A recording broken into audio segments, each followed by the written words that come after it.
We have finally reached the last chapter. In this final chapter, we'll start by looking at what a city, town, and city actually are, and its meaning and definition.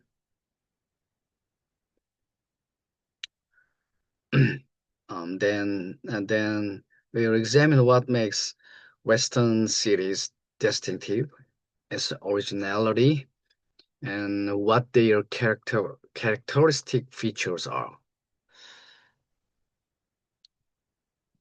And lastly, we will look at the features and the significance of the major Western metropolitan centers, namely the big cities. Broder's first remark about the city is that a city works like a electric transformer. Uh, I guess transmitter is a more accurate name, but um, anyway, he used the English translator used the word transformer, so I will use transformer. Okay, a transformer, electric transformer, or the transmitter, converts high voltage into a form people can actually use. It, in a similar way, the city heightens the tension of human life and accelerates exchange and continually recharges society. Yeah, analogically, Broder talks about towns and cities are like the electric transformers. When we ask whether the when we ask whether the growth of cities is what caused the development of civilization or economic expansion, Broder's answer is that cities are both the cause of economic expansion and creations of that very expansion.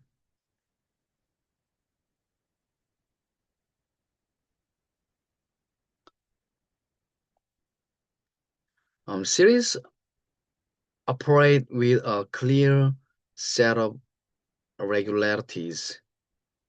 One of the most basic is the division of labor between the city and the countryside.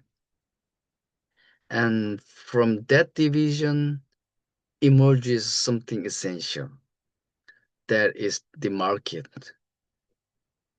So without a market or without markets, a city cannot exist. The cities are what allow consumption to develop and diversity. But but a market needs protection, maintenance, and sometimes enforcement, and that requires politics and power, even the military ones.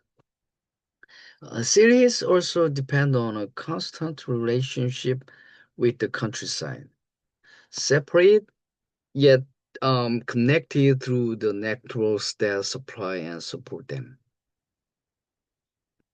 As these connections extend outward, the cities begin linking to external or foreign cities, making long distance trade possible. And once these cities are connected, hierarchy naturally emerges among them. So around every major city, smaller towns inevitably spring up and they become linked to the metropolis through various industries, goods, and specialized roles, like port towns, for example.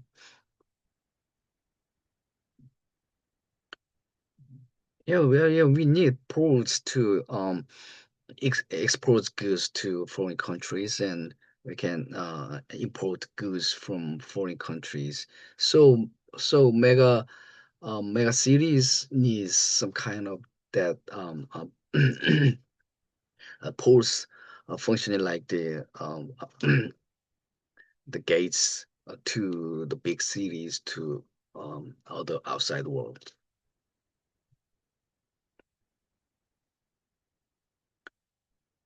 And another essential element of the city is migrants. Cities constantly need a fresh supply of labor. Most often, people came from the countryside, tenant farmers who had lost their land, or the poor people who no longer had opportunities in rural life. In fact, in 1788, almost all of Paris' day laborers were newcomers from outside the city. They worked as shoe shiner or water carrier, stonemasons or porters, jobs like this. You remember how many um, water carriers in Paris? Yeah, just like yeah, like today's like the deliverers. Um, anyway, but the flow of migrants didn't consist only of the poor.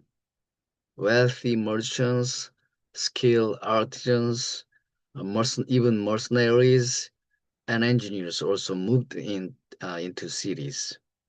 In late 18th century Paris, the annual average was around 20,000 deaths and about 30,000 births. Among those newborns, 7,000 to 8,000 were abandoned or died, and most of them were children of poor immigrant families. So, but as the city became bigger, they needed more laborers, more people who works that kind of jobs. So then, how would we say about um, the the characteristic of things or the originality of the Western towns or cities in Europe? Western European cities had an important characteristic that sets them apart from cities in non-European regions. This is very important, all right?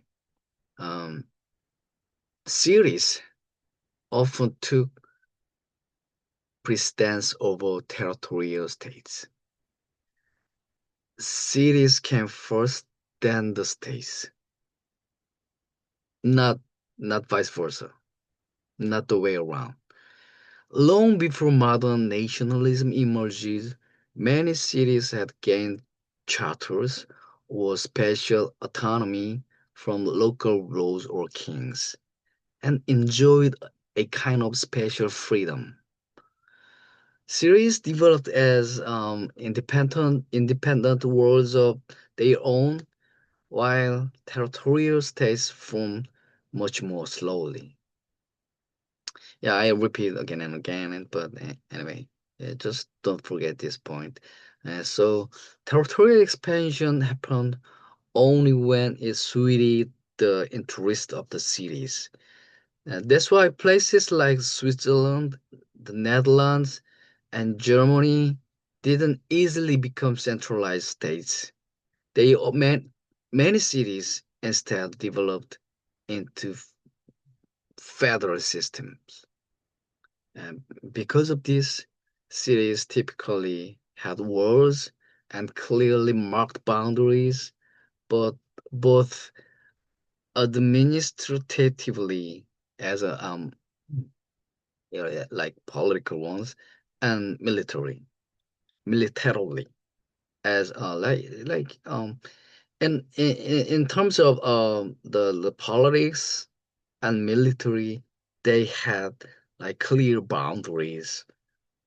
So cities are like states, modern states in the Middle Ages and in early modern eras. So um, this is quite uh, not the same way in Eastern countries. How about your countries?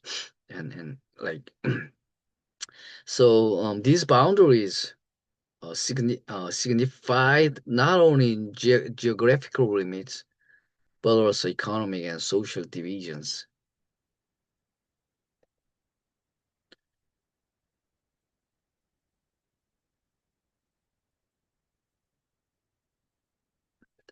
These cities dominated their surrounding rural regions or exercised influence over them, over the countries, like over the countryside, um, almost like the uh, colonies, like the imperial powers um, had the influence over the colonial regions. These cities, some kind of had that kind of influence over the surrounding rural regions. So within the city, they had the freedom to develop new technologies or rediscover older ones to experiment with them and put them into practice without any enforcement laws by the kings or the lords. In the financial realm, this same freedom explains the rise of public debt, banking, and more advanced forms of money economy.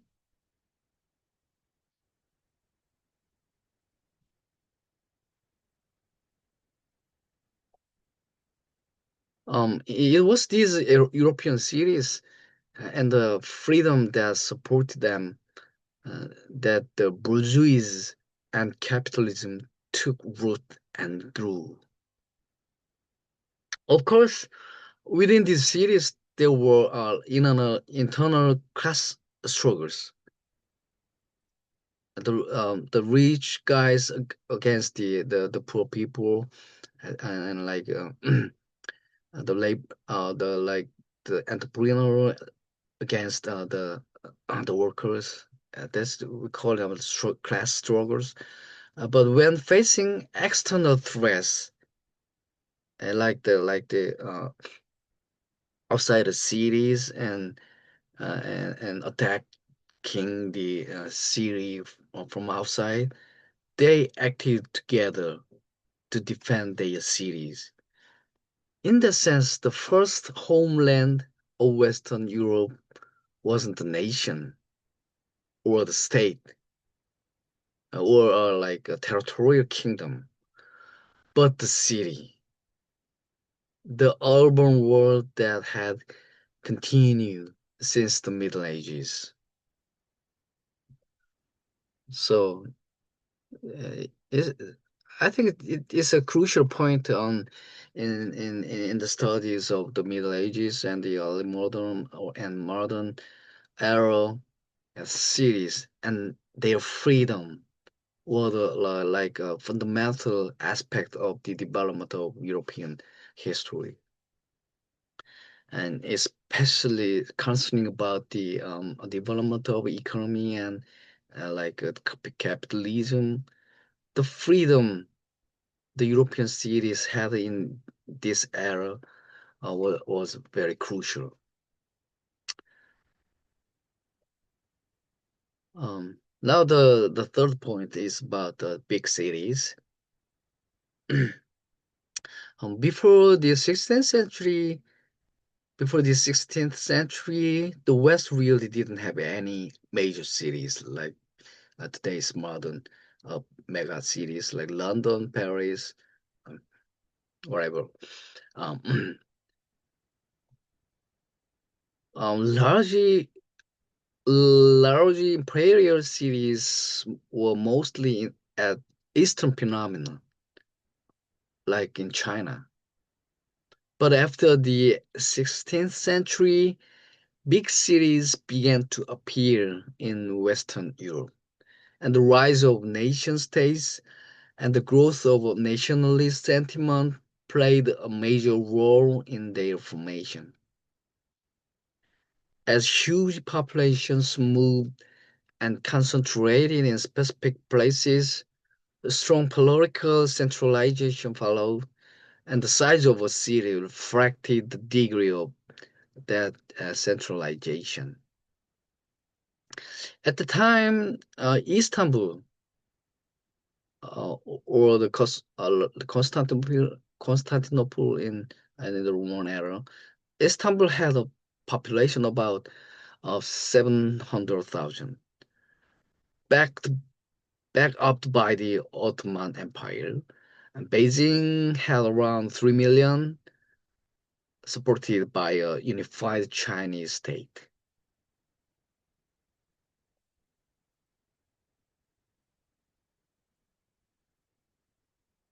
Um, um, that means that like the relationship between the big cities and the nation state is closely connected, right? The major role of these big cities was that they helped create the modern states of the leading European powers. These cities had the effect of pulling together almost all the markets of an entire country. And through their commercial networks, they made possible the massive concentration and circulation of goods. In just a second.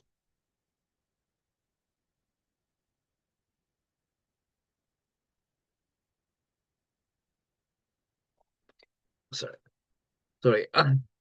In London, there was a concentration of non-productive groups, the king, officials, and the nobility.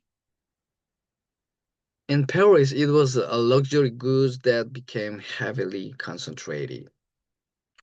And despite their size and importance, these great cities could not sustain themselves. They couldn't be self-sufficient, not in food, not in basic goods, and they had to rely on constant supply from outside. I'm sorry.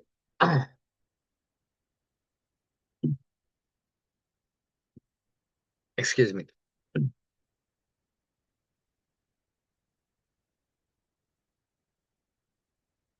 Each country's capital and major cities enjoyed huge commercial advantages and benefits, while at the same time pushing heavy social costs onto their other towns. Their growth depended on a constant inflow of the poor, which often produced unhealthy or unstable patterns of expansion. With this almost monstrous concentration, like a monster, the great cities became the centers of modern civilization, of capitalism itself. Economic imbalance and uneven growth were unavoidable, and irrational, non-productive investments naturally followed. As a result, these cities ended up serving as a kind of a laboratory, the reactive core of material civilization.